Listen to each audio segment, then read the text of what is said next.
qui m'indigne, c'est que notre monde soit vraiment construit pour la norme et qu'il y ait très peu de considération d'égalité en fait. C'est-à-dire que des personnes qui correspondent pas tout à fait à la norme, on a tendance à considérer comme secondaire qu'elles puissent avoir accès aux mêmes droits que tout le monde. Ça pour moi c'est insupportable.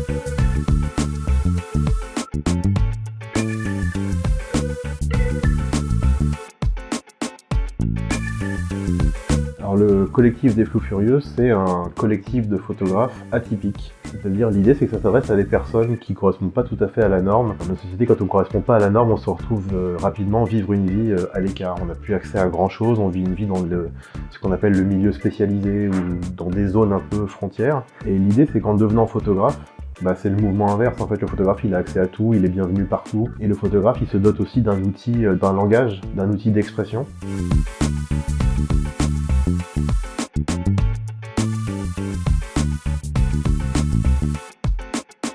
Le collectif, ça se pense plutôt comme un espace politique de réappropriation de ses droits, de son droit à exister, de son droit à s'exprimer, de son droit aussi à participer. Parce que peut-être que le pire quand on est hors norme, c'est que la société ne te laisse pas la possibilité d'apporter quelque chose. On parle justement de prise en charge, on parle d'aide, on parle d'assistance, on parle de cela. On met les gens en situation de recevoir tout le temps.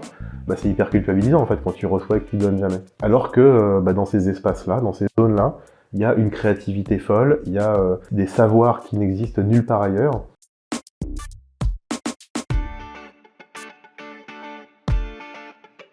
Un truc hyper important, c'est que quand on parle de l'autisme par exemple, il est courant de dire que les personnes autistes ont des difficultés d'interaction sociale, que c'est compliqué pour elles, etc. C'est une donnée qui est à mon avis très mal comprise en général, qui est comprise de manière trop littérale, et surtout la proposition qui est faite c'est de dire puisque c'est compliqué pour eux, on va limiter au maximum leurs interactions sociales. La solution c'est pas de supprimer ça, c'est d'y aller autrement. Pour nous par exemple, c'est d'y aller en tant que photographe. Il y a beaucoup de gens qui ne pourraient pas aller dans les lieux dans lesquels on va pour faire du reportage photo. C'est un espace ici avec le collectif, on n'est pas jugé, donc on se sent vraiment à l'aise.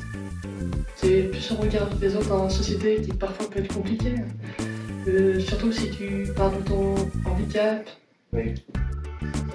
Là, on peut se prendre des réflexions qu'on travaille pas, qu'on est des parasites, des choses comme ça qui peuvent être un peu dures.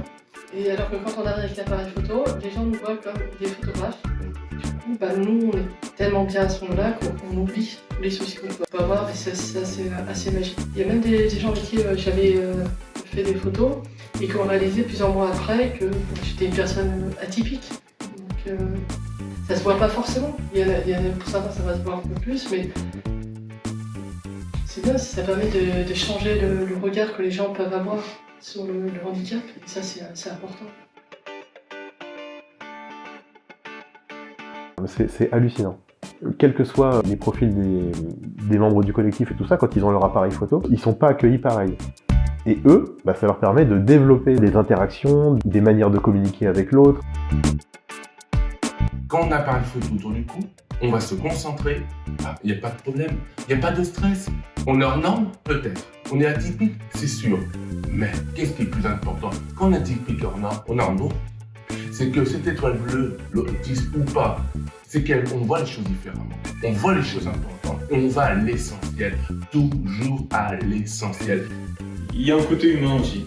C'est un moment opportun pour pas mal de gens de pouvoir se réinsérer socialement dans la vie, ne serait-ce que quotidienne.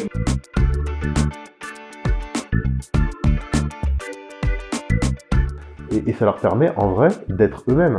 Parce que c'est à ce moment-là qu'ils sont eux-mêmes, quand ils peuvent vraiment exprimer leur humour, leur poésie, leur décalage, que ça peut s'exprimer, ça peut se dire et qu'ils cherchent pas à se normaliser, parce qu'il y a une très grosse pression qui demande aux personnes de se normaliser. Mais le photographe, il a une certaine liberté par rapport à ça.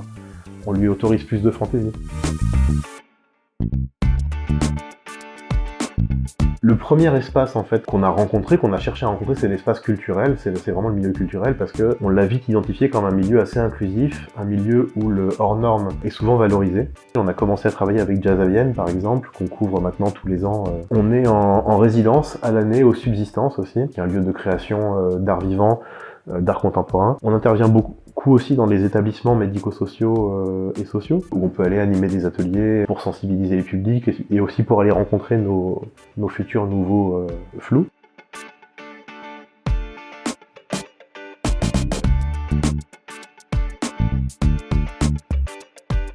L'idée du collectif des Fous Furieux est née vraiment dans une institution médico-sociale.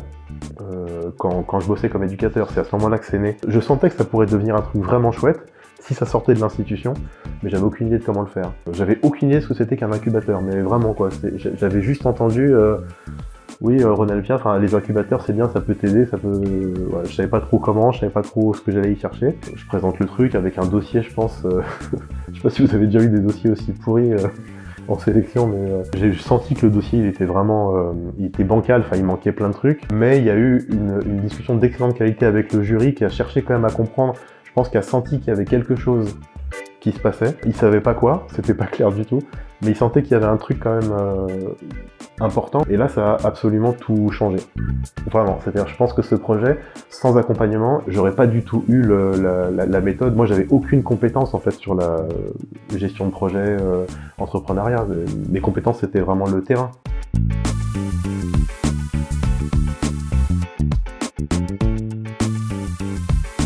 Et Ronalpia, en fait, ça t'ouvre sur plein de trucs. Déjà, c'est un label.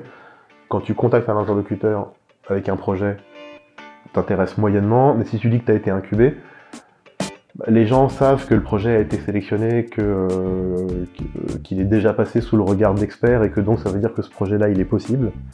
Donc on t'écoute. Voilà, ça m'a ouvert un carnet d'adresses absolument dingue. Et ça m'a permis aussi d'accepter l'idée de commencer quelque chose qui n'était pas abouti, d'accepter l'idée de l'échec possible. Ouais, et puis aussi d'avoir un regard extérieur aussi, de pas mouliner tout seul sur son projet, d'avoir des gens qui t'imposent un petit peu aussi, de sortir de l'imaginaire et d'aller poser ça sur le réel. C'était vraiment fort.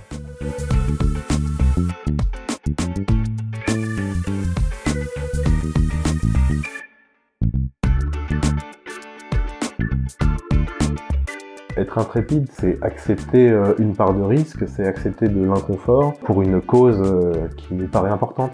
Ma vision sur l'inclusion, c'est qu'en fait, ça repose sur pas tant de choses que ça. Je pense qu'il suffit d'écouter les personnes concernées et qu'en vrai, les gens concernés, quel que soit leur moyen d'expression, leur discours aussi fragile soit-il, il y a toutes les solutions dedans. En fait, l'inclusion, c'est juste arrêter de vouloir trouver des solutions pour tout le monde, écouter ce que les personnes demandent, leur donner les outils et les espaces d'expression pour ça. Et je pense que déjà, on a fait 50% du travail d'inclusion.